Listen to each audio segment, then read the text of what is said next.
The thing that is so important right now is that we return this nation to the original thought. The original thought was this was supposed to be a country that was of, for, and by the people. The government was supposed to be there to facilitate life, liberty, and the pursuit of happiness. But we have turned that completely upside down now. And the thing that I think embodies that the most is the so-called Affordable Care Act. Because here you have the government saying, we don't care what you, the people, think. This is what we're doing. We're cramming it down your throat, and if you don't like it, too bad. That was never the intention. And it is really time for the people to take the government back. You know, once and for all. You know, the Second Amendment is there for two very important reasons. First of all, so that the people can aid the military in case of an invasion. But secondly, and more importantly, so the people can protect themselves against a tyrannical government. That's important.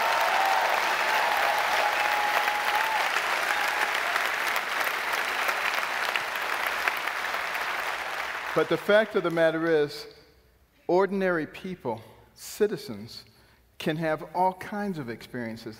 You know, as a surgeon, you know, I had an opportunity to put together some amazing teams of people to accomplish things that had never been done before. And for those who happen to have spent their lives, you know, pushing papers around and trying to get reelected, to think that that is better life experience when it comes to solving problems, that they have the best experience, I think it's a suspension of intellectual activity to believe something like that. And, you know, I've been fortunate enough to be able to spend decades sitting on corporate boards, learning both national and international business, and having an opportunity to see what something that functions efficiently looks like. So therefore, I know that our government does not look good. It does not function well. And people say to me, but you haven't had experience dealing with all of this dysfunction. You know what I've had experience dealing with? The Constitution of the United States. That's the way we need it to look. We don't need it to look dysfunctional. And when you know what the Constitution looks like, then you can begin to push for the right kinds of things. For instance, separation of powers.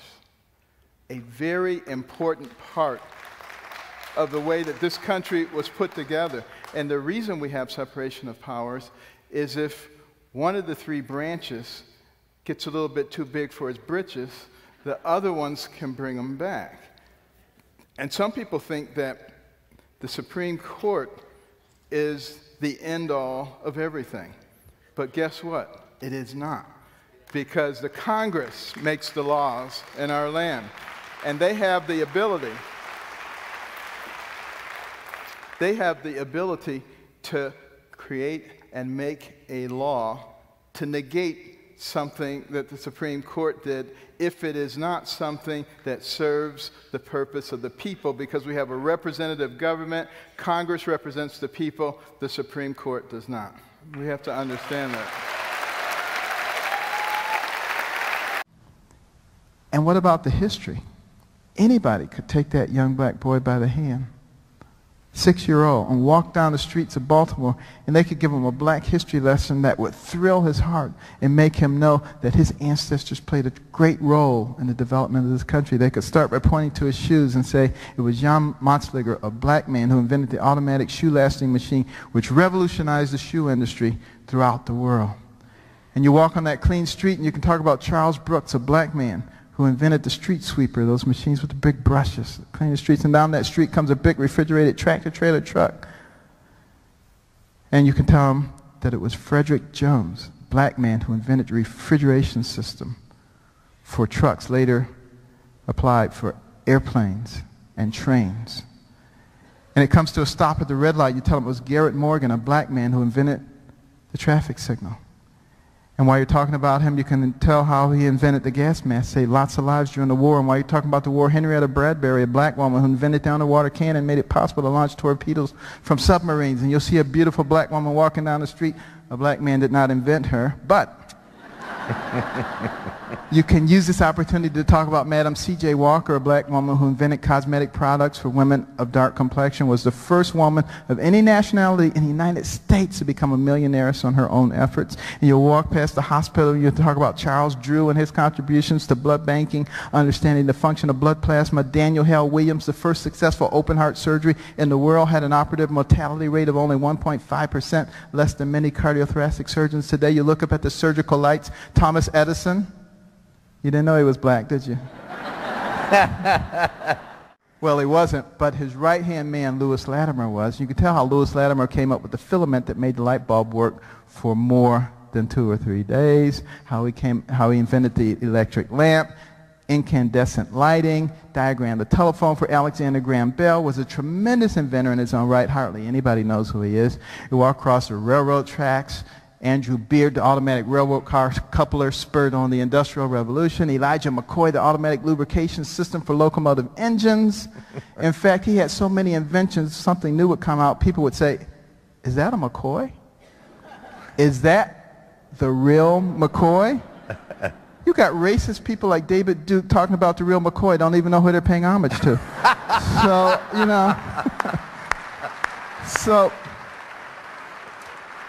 So you can see that young man never had a reason to believe that his ancestors didn't play a big role in the development of this country, and you don't have to be a black person to give him that history lesson, because we're all in this together. But the interesting thing is, I can take that same walk down the street for virtually any nationality in this country, and I can point out tremendous contributions that were made, and that's how the United States of America became the pinnacle nation in the world, faster than any other nation has ever reached the pinnacle. There is something special about us, and that's why we're the United States. So we need to keep that in mind. We need to make it clear to all of our young people, because when we work together, we can do virtually anything.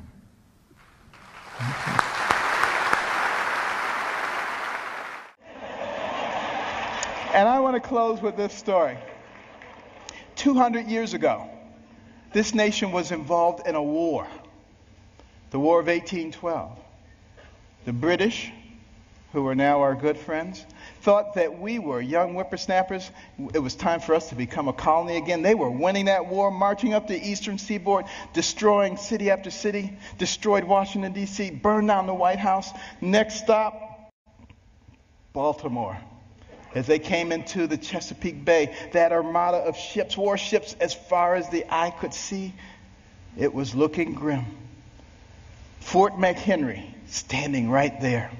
General Armistead, who was in charge of Fort McHenry, had a large American flag commissioned to fly in front of the fort.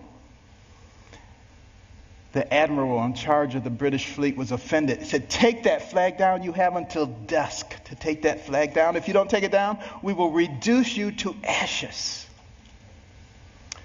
There was a young amateur poet on board by the name of Francis Scott Key, sent by President Madison to try to obtain the release of an American physician who was being held captive.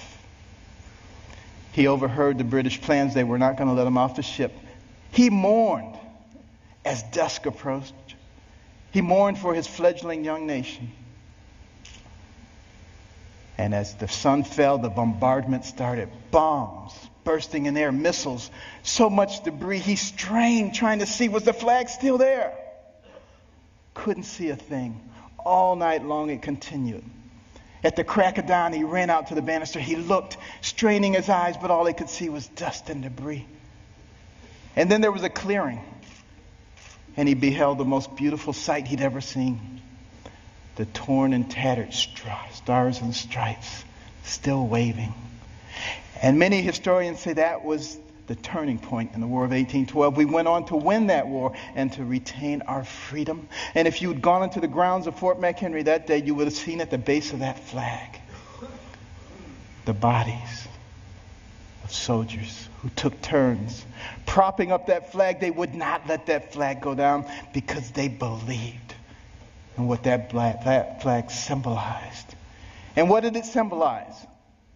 One nation under God, indivisible, with liberty and justice for all. Thank you. God bless.